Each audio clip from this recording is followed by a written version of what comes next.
नमस्कार दोस्तों। मैं ना इस बुक को पढ़ रहा था। मैंने आप लोगों को कल भी बताया था आरोग्य। तो गीता गोरखपुर प्रेस की है ये। और देखो इसमें कितनी अच्छी बात लिखी है। इसमें लिखा है कि जो औषधियाँ हैं, ठीक है, जो दवाइयाँ भी हैं वो स्वर्ग से पृथ्वी पे आई है। क्या लिखा है इसमें? स्वर्ग लोक से इधर उधर नीचे पृथ्वी पर अवतरण करती हुई औषधियों ने प्रतिज्ञा करी।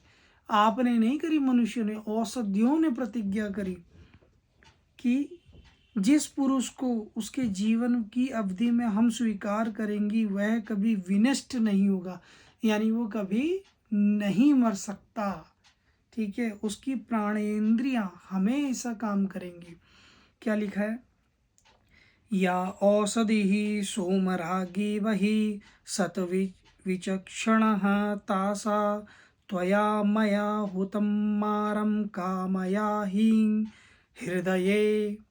यह सोम जिसका राजा है तथा जो बहुसंख्यक होकर 7 प्रकारों की निपुणताओं से परिपूर्ण है, उन सभी औषधियों में तुम ही श्रेष्ठ हो और तुम्हारी अभिलाषा सफल करने तथा उसके हृदय को आनंद देने में हम समर्थ हैं।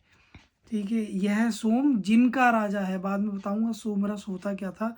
मतलब इस किताब के हिसाब से, वेद के हिसाब से तो मेरे को थोड़ा बहुत पता है, लेकिन इस किताब के हिसाब से ही बताऊंगा आपको।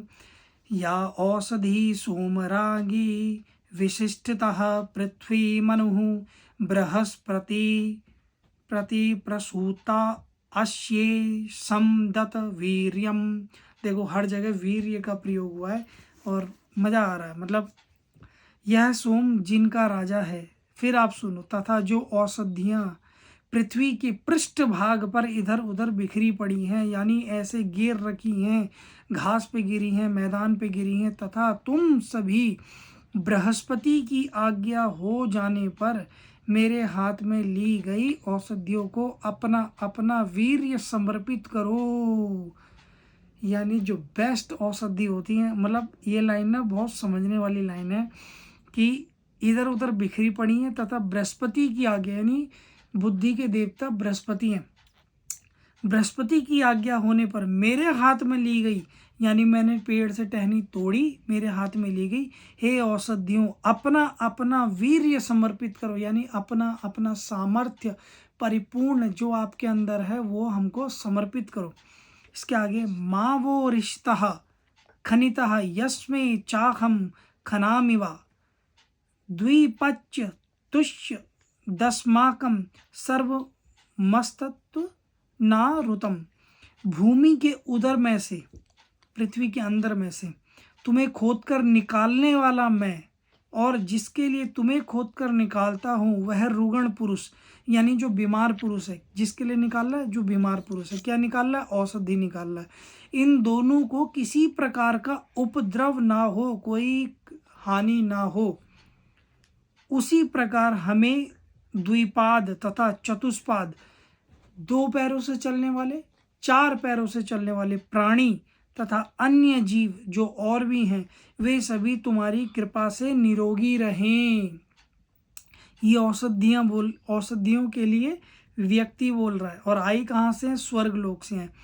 या श्वेत मुंह श्राणान्ते श्राचम दुर परागतः सर्वासगत्य विरोधः शये सम दतम वीर्यम। अगेन वीर्यम, यानी बेस्ट दो, लास्ट जो बूंद होती है हमारे भोजन की वो वीर्य में बदलती है और वीर्य से जल आता है। ये बाद में बताऊंगा।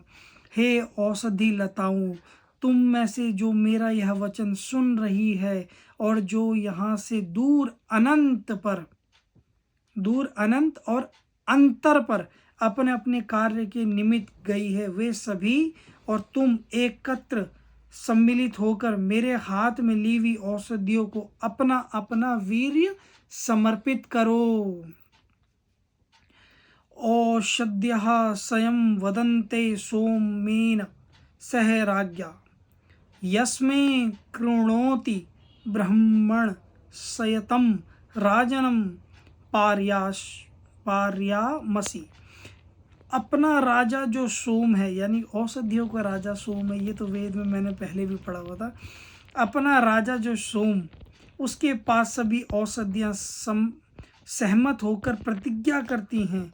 कहाँ औषधियाँ कहाँ जाती हैं? इनके राजा कौन है? सोम, ठीक है, जहाँ से ये निकली हैं सोम, कि हे राजन, जिसके लिए यह ब्राह्मण कविराज हमें आमंत्रित करता है, उसे हम व्याधियों से पार करा देती हैं। तत्मुक्त मायेश धये तव वृक्षा उपस्थिस्य स्तुति सोमाशकम यो अस्मा अभिदासी। हे औषधियों, तुम सर्वश्रेष्ठ हो, सभी वृक्ष तुम्हारे आज्ञाकारी सेवक हैं। वैसे ही जो हमें कष्ट देना चाहता है वह हमारी आज्ञा का वंशवर्ती दास बनकर रहे। आदमी जब बीमार होता है तो दास किसका होता है? औषधि का दास होता है। हे नारायण।